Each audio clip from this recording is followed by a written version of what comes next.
Okay, what is up guys? Welcome back to the channel. The first video of 2023, and okay, there has been a bit of a gap between the videos, but we're not going to get into it. As you can see, there have been some changes, and obviously there are a few different things, well, a few new things out there, and there's going to be a few things done differently this time around. Obviously shorter videos, much more to the point, and not so much blabbing on about the sort of stuff, you know, let's not make the people bored. So that being said guys, as I said, welcome back to the first video of 2023. Happy New Year's to all of you guys out there, and hopefully 2023 is going to be the best year for airsoft yet thus far. So that being said, let's jump straight in. So today we're going to be talking over the Canik TP9. So this gun was released at SHOT Show in Las Vegas 2022, and it is in conjunction, or it is actually a wetech / Cybergun sort of product in conjunction with Canik themselves, the Turkish manufacturer who have been making waves in the real steel firearm world for a while now. And of course, this is the first iteration of their airsoft gun. So like I said, these were released in 2022, or at least they were announced in 2022, but this is the first time that we are physically seeing them here in SA. So obviously, as you can see, super modern, very tactical, very attractive pistol. As you can see, this thing is absolutely incredible. For all you Glock guys out there, this thing is going to feel right at home. It does have a quite slim grip, but it's not actually all that bad. It's quite comfortable, I must say, but very much like a Glock. While it does resemble Glocks in many ways, obviously this thing is substantially more advanced. However, the first thing I want to mention is this mag release. While it is somewhat bigger than most mag releases, what you're used to on airsoft guns nowadays, this is going to cause a problem if you're using something like a canvas holster. So if you are planning on using one of these Caniks, definitely get yourself a hard shell holster, something that's not going to get in the way of that mag release, because as you can see, that is quite prominent and big and quite easy to get to, but obviously super easy to manipulate and use on the firearm when you're actually using it. That being said, ambidextrous slide control, or slide lock should I say. Takedown very much like a Glock, just obviously a lot easier and a lot simpler. So first thing you want to do is slide all the way back, lock, press down on these two tabs. There's one on the other side, it's identical, and the slide comes off.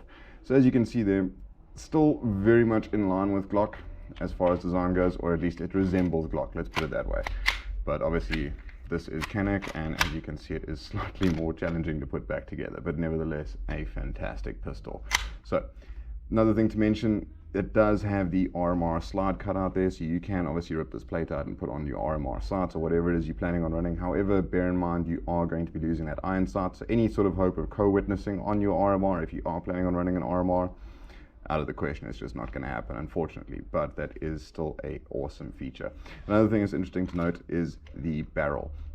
You can't really see it too much on that portion of the barrel, but what's interesting to note is the barrel that's inside this particular weapon is actually in line with Salient arms. So if you guys know Salient arms, you'll know that they are incredible quality airsoft guns, and of course they make some of the best threaded barrels out there. And this of course is a 14mm counterclockwise thread, which obviously gives you the option to run things like compensators, suppressors, and that sort of thing. Suppressors, I'm not actually 100% sure how well they're going to work on these. If you guys are familiar with Glocks in the past and that sort of thing, as soon as you have a suppressor on the front end, the barrel actually jams up the slide because it stops the barrel from moving. It just does not allow that.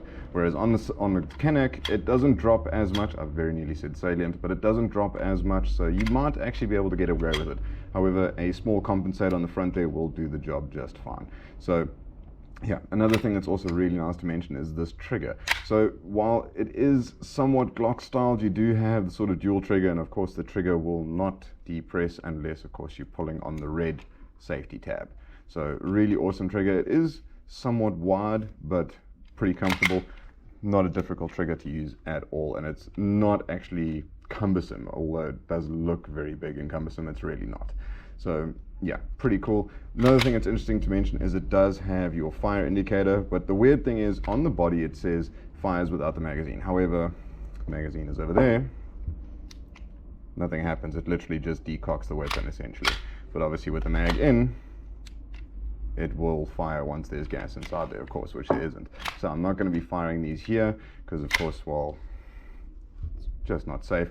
But when we did chrono them, it was coming in at a rough 1.1, 1.2 joules. So pretty much on point for most fields in Cape Town and pretty much throughout the country. So yeah, that being said, guys, that pretty much brings us to the end of the video. Very short and sweet breakthrough, or walkthrough, should I say, breakdown of the gun, and let you guys actually see it for yourselves. That being said, go out and check it out on the website. Go check the YouTube reviews. I'm sure there's other people out there that have done them by now, but definitely go and check it out. And while you're at it, why not just come by the store and come see it for yourself physically. So yeah, that being said, guys, thanks for watching. Stay tuned for the next video. We'll see you guys in that next video. So as always, guys, stay classy, and above all, call those hits, and we'll catch you guys in the next video.